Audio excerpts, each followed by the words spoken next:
So I've been wanting to try out Unreal Engine for a while now, and with the exponential growth of Fortnite's popularity, I figured a UEFN, or the Unreal Engine for Fortnite, would be a great place to start. So that's what you're seeing here, my very first map published, called Grappler's Gorge, complete with AI spawn locations and patrol paths, creatures, zip lines, vending machines and item captures, as well as the ability to capture different areas, which is how you win the game. It's multiplayer, and the first one to score 100 points will win the game. We have periodic scoring turned on here, but the most important feature of the map was just to make it fun to move around and enjoy and play.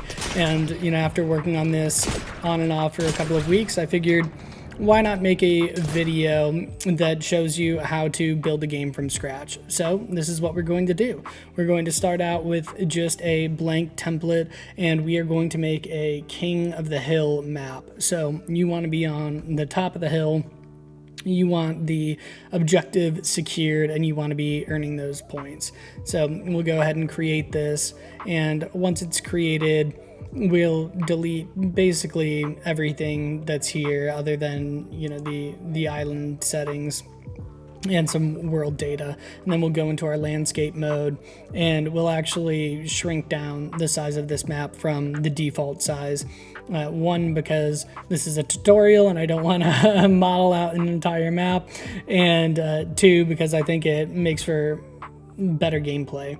And once we have that shrunk down, we'll just click create. We'll pop in an ocean feature here so that nobody's fallen off the edges, and under the selection mode you can easily adjust the vertices here, and by clicking alt and dragging you can add a fourth or a fifth or a nth number of vertices.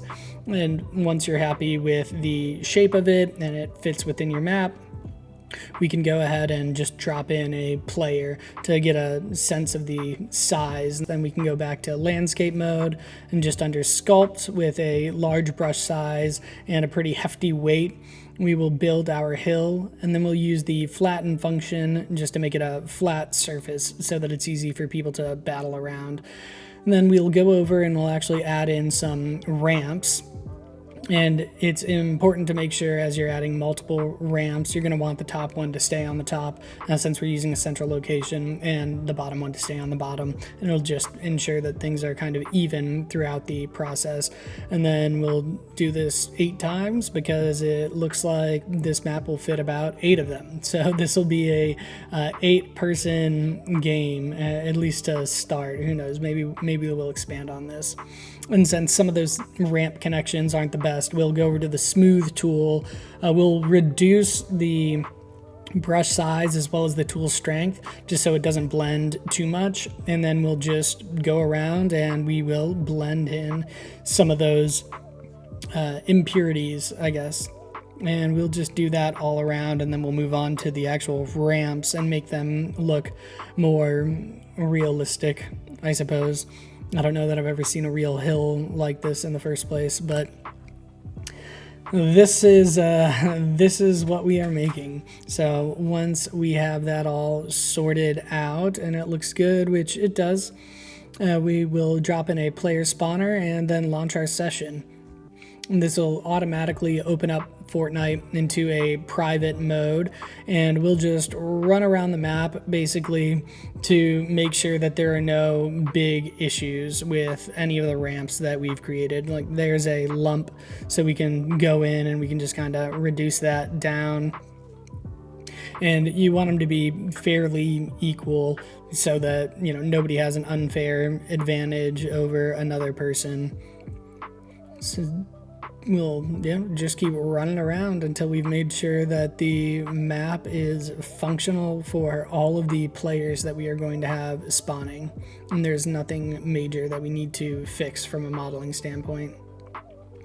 And since it looks good, we will now go ahead and grab our devices. So we are going to need an item spawner. We will also need a capture area, which is what you will fight over, and then a vending machine for resources. And we'll go ahead and we'll put in these vending machines around the spawn areas.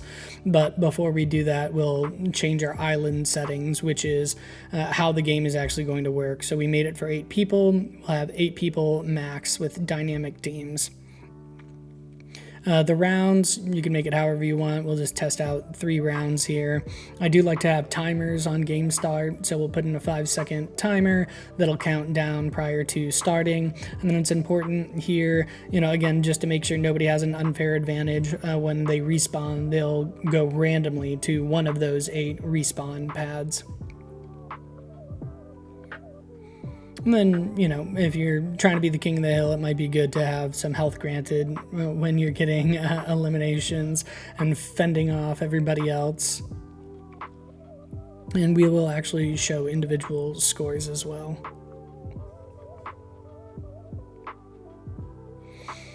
The rest of it should be pretty good, and then we'll go over, and that's just for the mode in general. We'll go over to the round now, and we will check out the settings to have somebody win a round. So the end condition we are going to set to a score. We'll put it at 100. You can make it higher, you can make it lower. For testing purposes, we'll probably lower it down, but 100 makes sense.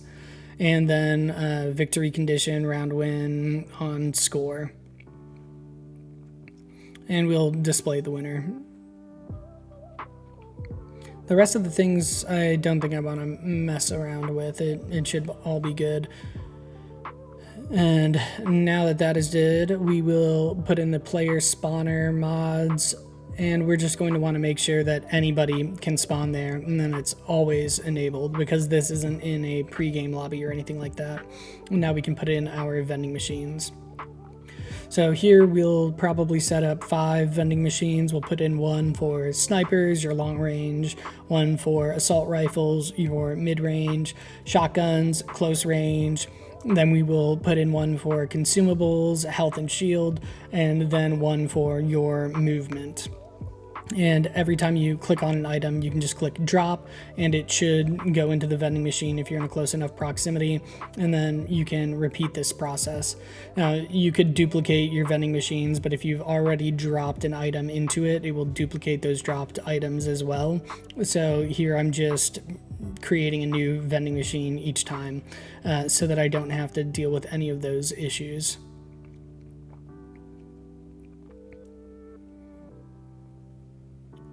And finally, our movement, which gotta have a grapple blade and a grapple and some shockwaves. And these didn't go in, so you can pick them up and you can manually drop them out of your inventory, which actually looks like we might have a duplicate here, which is the grapple blade. So now you can go over to your UEFN and you'll see the live updates there, and we can simply click on the vending machine, and scrolling down under the item details, we can go down to the index number 2, which is the second grapple blade, and we'll just replace that with a grapple, which is what we intended to do in the first place. And this should live update back in our game, and it did. Awesome. So now we've got our spawn location set up. We got weapons, we got health and shield, we got movement, we got the player spawn. We'll click R on all those items to copy them or select them, and then we will copy them over to each of the 8 ramps, which are going to be the 8 spawn locations. Oh, it wasn't quite symmetrical. We'll redo that one. And then we will just keep going around. Editing rotation and whatnot is typically easier in the UEFN, but you can make some adjustments here if you would like. And that looks good. We've got all 8. So now we're going to want to put in our capture area device, and again, centering stuff like this just easier in the UEFN. So we'll swap over. And gotta love those live updates. There is our capture area device, and we will just center this in the middle of the hill so that, again, nobody has too much of an unfair advantage. And we'll go into its settings, making the capture radius a bit bigger. It's not going to be consuming any items. or giving any items, and it's used by periodic scoring for allies. So this means that every 5 seconds that you control this zone, you will be earning 5 points. And that looks good. So now we will go ahead and we'll just make sure that yes, we don't want it to be periodic scoring for each player. You want the owning team to be periodically scoring. So now we can start the game, and we can see that round 1 showed up, showing we have 3 rounds. We were able to get items from the vending machine. We had our countdown timer, and now if we go up here, it should take us 5 seconds to capture the location. Location is captured, and now when we are inside or outside of the location, it will be granting us 5 points, which is perfect. That is exactly what we want.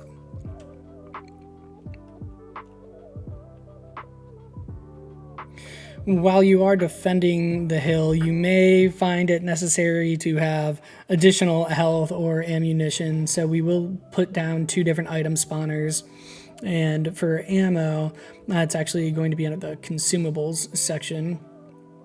And we are using shotguns, snipers, and ARs. So we'll put in shotgun ammo, heavy ammo, and medium ammo. And then we will go over to the other item spawner, and we will put in some more consumables that you can't get at the vending machine. And that might be more difficult. So, you know, a 50 pot. We'll probably put in some bandages, get some small shield potions, and why not throw in some med mist too? And now that'll cycle through those, and we can go into the settings here and make sure that these items are respawning, and we want them to spawn randomly. So any of those items could randomly show up, and then we'll put a timer on the respawn, 10 seconds or so. You can play around with that. And then actually, we are going to want to do one other thing. I had turned the spawn item timer off, but we want the spawn item on timer on. And so 10 seconds after the game starts, this will ensure that all of these items are spawning. And there's no additional activation required. And now that we've fixed that, we will go ahead and we'll just copy and paste these around the top of the hill here.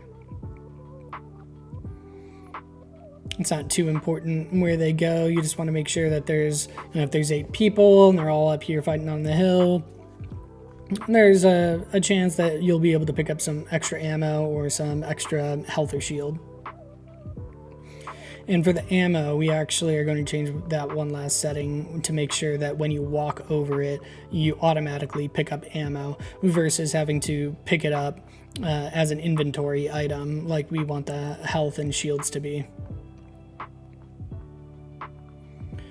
Now that that looks pretty good, we can go ahead and test the game one more time. We'll move the score to 50, just so that we can test the victory and it doesn't take as long. Grab our trusty grapple blade, head up top. Okay, 10 seconds in, all of the items have spawned, which is great. We've captured the zone, got 5 points, and now if I run out of the zone while it's captured, should still be earning points, and we are, which is perfect. So now in a couple of seconds here, this should hit 50, and we should be getting ourselves a round 1 victory. Boom. Round 1 victory. Perfect. So if you wanted to, everything we just did is using the devices that are inherent to the game. But if you wanted to add your own customizations and code, you can go over to the Verse Explorer and simply click Add New Verse File. It'll give you the default Hello World device, and you can build the Verse code. And then you can open the Verse through Microsoft Visual Studios, and it'll show you what code you have in there. And if we go ahead and go under our creative devices Since this is displaying information, we'll just drag that in off to the side of the map, push our changes, launch our session, and now that we have the verse code in there, when we start the map, on the top left corner of the screen, we should see hello world, 2 + 2 = 4. So let's see if that worked. Start game. Hello world, 2 + 2 = 4. Perfect. So now you know you have code that is in there, and you can edit that however you like to hook up different devices, change the amount of damage people do, change the skins that they have, put in custom levels, etc. But one other thing that people typically want in their map is some sort of billboard. So here you can go into the Fortnite section, and under buildings, just grab any wall, pop it in there. And then under the details section for the wall, you are going to want to make sure that under the mesh settings, you allow custom materials. And now that you've allowed custom materials, we can just import any image that you have. Maybe you created it in Canva or PowerPoint. This is the billboard from Grappler's Gorge, and we'll just drag it onto there. And boom, we now have a billboard that people can read, or you can put in their pre-game lobby, for example. And now there is one last thing we want to do before we can publish it, which is launch your memory calculation. And the game has to be live to do that, or the session has to be live. So we'll go ahead, start a session, go over to project, launch memory calculation. We are within the memory limits, and we can now go and see this in our creator portal and publish it, putting in additional game details, filling out the game rating based off of whatever content is provided in the map, and you have just completed your very first Fortnite game.